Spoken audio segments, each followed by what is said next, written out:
After less than 24 hours from their initial 53-man roster coming out, the New England Patriots are already making some pretty big changes to their 53-man roster as they enter week 1 against Cincinnati.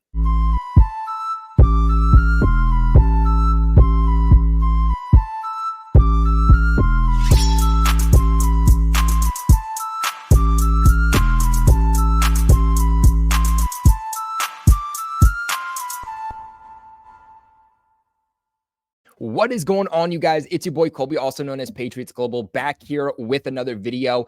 Sorry, this one's coming out a little bit late. We just did a 3-hour stream on the AFC East Roundtable, so it was a little bit more of a hectic day on this Wednesday. And I wanted to make sure that I was giving you guys the best information because the Patriots here signing 4 guys off of waivers, which means they ended up having to release 4 players. Let's keep in mind the Patriots are 3rd in waiver wire priority. And I told you guys, man, I told you guys, even before we broke down the Patriots 53-man roster, I said even before my roster projection came out on this channel, that the team that you saw on the initial 53-man roster where it was not going to be the actual roster, at least not fully, that you saw come week 1, and that there were going to be players added to the team that you did not see on that initial 53-man roster. And that's exactly what happened. Now, Elliott Wolf said himself just about a week or 2 ago that because the Patriots are 3rd in the waiver wire priority, that they were going to make a ton of moves, and they've already done so. I can only imagine what the next couple of weeks are going to be like.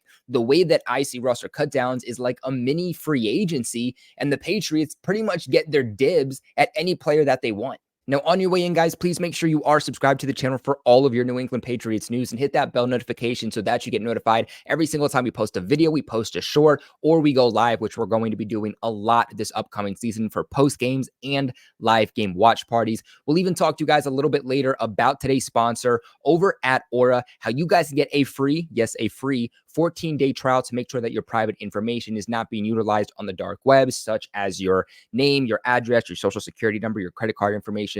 Basically, keep you and your family and your friends safe from the threats online. Remember, too, to check out the products below from Fanatics. When you guys do purchase those, I do make a small commission off of them. But let's just get into the report here from Mike Reese. Now, Mike Reese tweeting out today earlier per Field Yates that the Patriots were awarded the following 4 players on waivers. Linebacker, Curtis Jacobs. Offensive tackle, Demontrey Jacobs. Defensive tackle, Eric Johnson. And offensive tackle, Zachary Thomas. The thing, too, to remember that if the Patriots do claim a player off of waivers, that does not go back to the practice squad. If you're going to sign someone to your practice squad, they have to be an actual free agent. Making a waiver claim means that they immediately go to your 53-man roster, and they have to stay there, I want to say, for it's a minimum of 4 weeks. So all of the guys that they just signed, they're not going to be released tomorrow. They will be a part of this team come week 1. Now, before we get on to the new players that the Patriots brought aboard, I do want to touch on the players that they had to release in order to get back down to 53 players. So they released Michael Jordan, Jalen Reagor, Isaiah Bolden, and Trysten Hill. Most of these aren't really a surprise. These were guys that were really on the back end of the Patriots roster anyway, but still there were some surprising ones.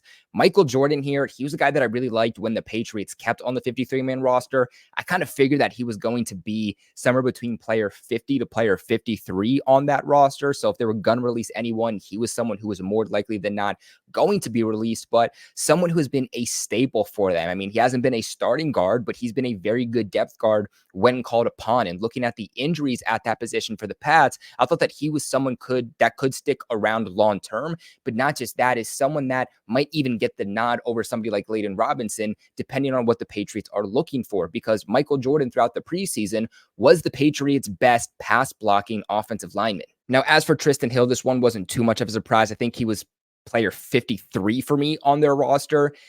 He's a guy that showed a lot of promise. They should be able to get him back on the practice squad, no problem. I just think that they're looking for a little bit of a different body within the interior of that defensive line, but we'll talk about that a little bit later. Isaiah Bolden, I think that unfortunately he is just the odd man out at the end of the day. The Patriots secondary right now is stacked. They got a lot of bodies there. And unfortunately for Bolden, he really was quiet the entire offseason. I think he's shown some good moments. He's rolled with the first team defense at times, but he hasn't done anything spectacular. Definitely nothing that would give him a full-time 53-man roster spot. And at some point you have to ask yourself, well, okay, Is he better than Christian Gonzalez? No. Is he better than Marcus Jones? No. Is he better than Jonathan Jones? No.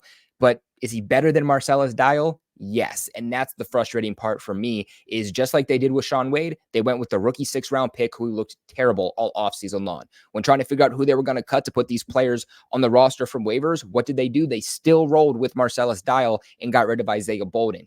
And Bolden doesn't just give you depth as a cornerback, some size on the outside, but he also gives you a return man in special teams, a kick returner, a punt returner, and they got rid of David Wallace, who was a returner. They don't even want him back on the practice squad. They just got rid of Jalen Reagor. So now you're kind of a little bit more limited with your guys that are going to be return men for you. And unfortunately, I think they're comfortable getting rid of Reagor and getting rid of Bolden, because we're going to see Demario Douglas returning kicks and turning punts, which is something that should not even be on the table with his injury history. And that gets us into the last player that they released, and that's Jalen Reagor. You guys would know that I've been banging the table for Jalen Reagor.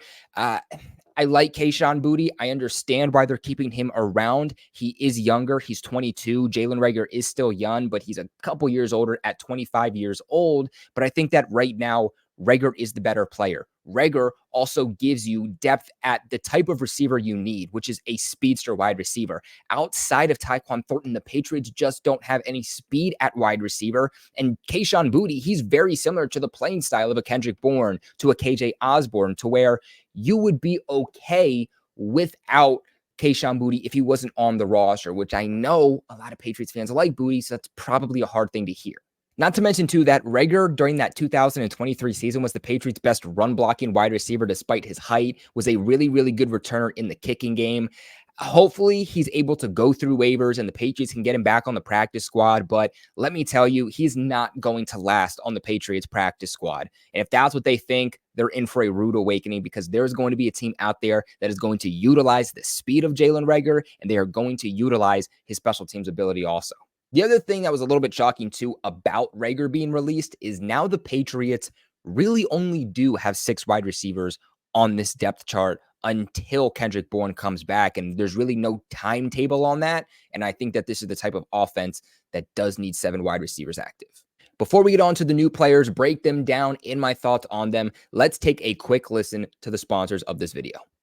Hey guys, sorry to cut the video real quick, but I had a very important question that I had to ask you, and that is, have you ever Googled yourself, or maybe a friend, or maybe a family member Googled themselves and saw their private information being used? Maybe like their name, their phone number, their social security number, their address, maybe their credit card information?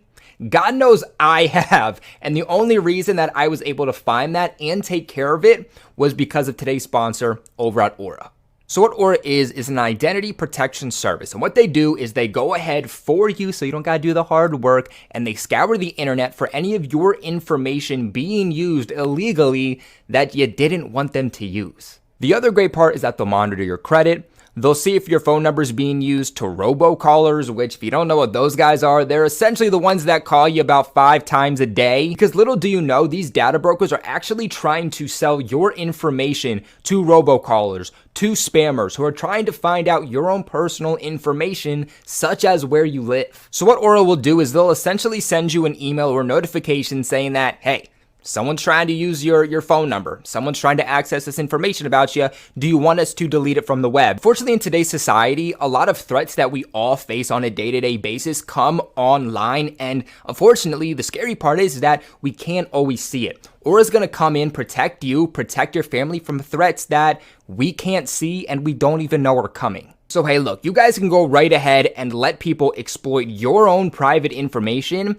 or you can go to the link in the description box below and pinned in the comment section below to go ahead and sign up for your 14-day free trial over at Aura. Without further ado though, let's start breaking down these new guys. So starting off here with Demontrey Jacobs, this might actually be my favorite one out of all 4 claims. He's 25 years old. He's still in his prime, still a lot of time to develop. Originally entered the NFL as a rookie free agent with the Denver Broncos just back in 2023. So he was a little bit of an older prospect. He was coming out of South Florida, but he has a really, really good build. 6'6", 315 pounds, definitely has some athleticism athleticism to him, especially for a guy his size, which is a little bit surprising. He did spend his rookie season on the practice squad with the Denver Broncos and then ended up being released by them just a couple of days ago during roster cutdowns. Now, I do have a friend, Ben, shout out to you, who is a reporter, or not really a reporter rather, but a YouTuber, just like I do here, but for the Denver Broncos. And I asked him his thoughts on this, and apparently Broncos Nation is upset about this one because they were really, really hoping that they were going to be able to get him back on the practice squad. This is not somebody that just the fans like because of the ability, the potential in him, but also apparently this was the Broncos offensive line coach's, like one of his favorite prospects, one of his favorite offensive linemen. So apparently he was pretty bummed out about this move too. Now, in terms of where he's going to play, he is primarily a left tackle. I'm not saying that he is going to be your immediate starting left tackle. He had a pretty good preseason. Unfortunately, I can't say that just because he had a good preseason that he's going to be a piece for the Patriots in 2024. You guys remember when we traded for Tyrone Wheatley, like right before the start of the season? He had a really good preseason. I mean, he had one of the best preseasons out of all the offensive tackles during that 2023 preseason. And we had never seen Tyrone Wheatley ever in a game for the Patriots. He wasn't taking snaps. They never gave him the potential. I think right now the Patriots are kind of just taking shots at the dartboard, trying to figure out who is going to be their best offensive lineman, what's going to be their best offensive combination. And this is just one of those guys that's going to be a part of that puzzle. Right now, I don't think he beats out Vidarian Lowe. I think if that's going to happen, it's going to take some time. But we know that the Patriots are giving all of these guys opportunities. So I do think that at the very least, he'll be a depth piece, he'll be a swing tackle. And if he performs well enough and the Patriots are able to get something out of him, Scott Peters is able to develop him, then maybe down the line, he can be something for the Patriots. Week 1, though, I don't think that this has any impact. You got to remember, too, that the Patriots do need depth at tackle. It's not just about who's going to start, but it's also about the depth. On that 53-man initial roster, they only had 3 starting tackles. They released Calvin Anderson. And do I think that Jacobs is better than Calvin Anderson? Yeah, I do. And moving on here with another offensive lineman, the Patriots are picking up Rams guard/tackle. He's really more just a versatile offensive lineman. Now, Zachary Thomas is 26 years old. He originally entered the NFL as a 6th-round pick, 186 overall, from the Chicago Bears just back in 2022. So again, one of these older prospects. I mean, that's been more of a regular thing after everything that happened with the pandemic back in 2020.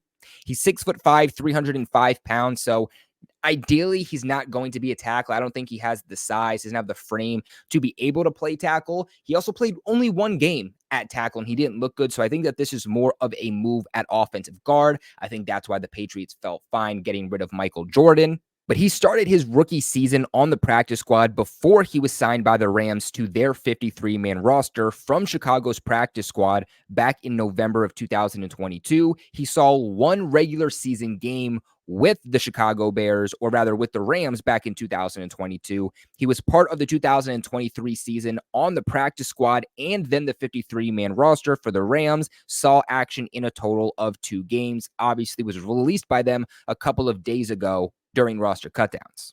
I don't hate the move. At the end of the day, you're getting a guy with experience both at guard and at tackle. I think the Patriots are going to like the fact that he is a little bit younger than Michael Jordan, too. He is still someone that has experience, though, and he has starting experience in the NFL. Do I think that he's going to be the savior of the Patriots offensive line? No. Do I think he's going to be a starter? Ideally, no. I just think that he's someone they're taking, again, shots at the dartboard and hoping that he can at least be a very good depth piece when they need it. Now, moving on to defensive tackle Eric Johnson from the Indianapolis Colts. Now, he's 26 years old. He was originally drafted by the Indianapolis Colts back in the 5th round of the 2022 draft. So really it looks like with a lot of these prospects, they're coming from that 2022 draft. He is, of course, coming out of Missouri State.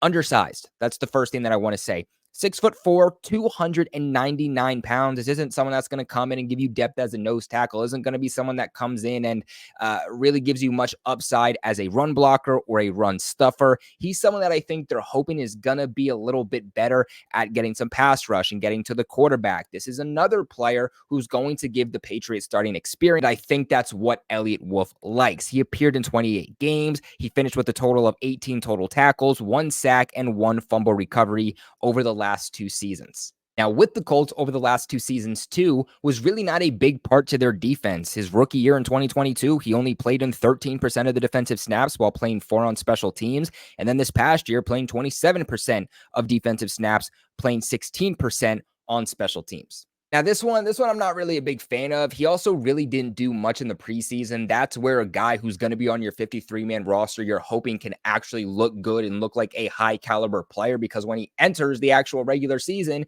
he's going to be going up against much harder competition. I just thought, is Arman Watts really that bad? A guy that was one of your only true external free agent additions, looked great with the Pittsburgh Steelers last year. You gave him some guaranteed money.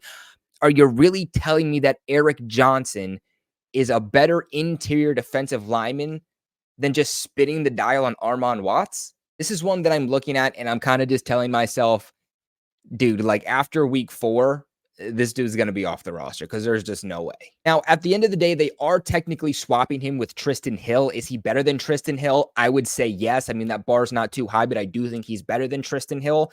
But at the end of the day, I also thought Arman Watts was better than Trysten Hill. So that just goes back to that entire theory. And then lastly, here we have linebacker Curtis Jacobs coming from the Kansas City Chiefs. This is going to be the youngest prospect out of all of them that the Patriots are bringing aboard. He is only 22 years old. He was signed by the Kansas City Chiefs as a rookie free agent out of Penn State just back in May. He's 6'1", 241 pounds. He actually started all 13 games and finished with a total of 50 tackles, 2.5 sacks, 2 fumble recoveries, and earned all Big Ten honorable mention during his time with Penn State just last year. Didn't really do anything for the Chiefs. He was released during roster cutdowns, and that was kind of that.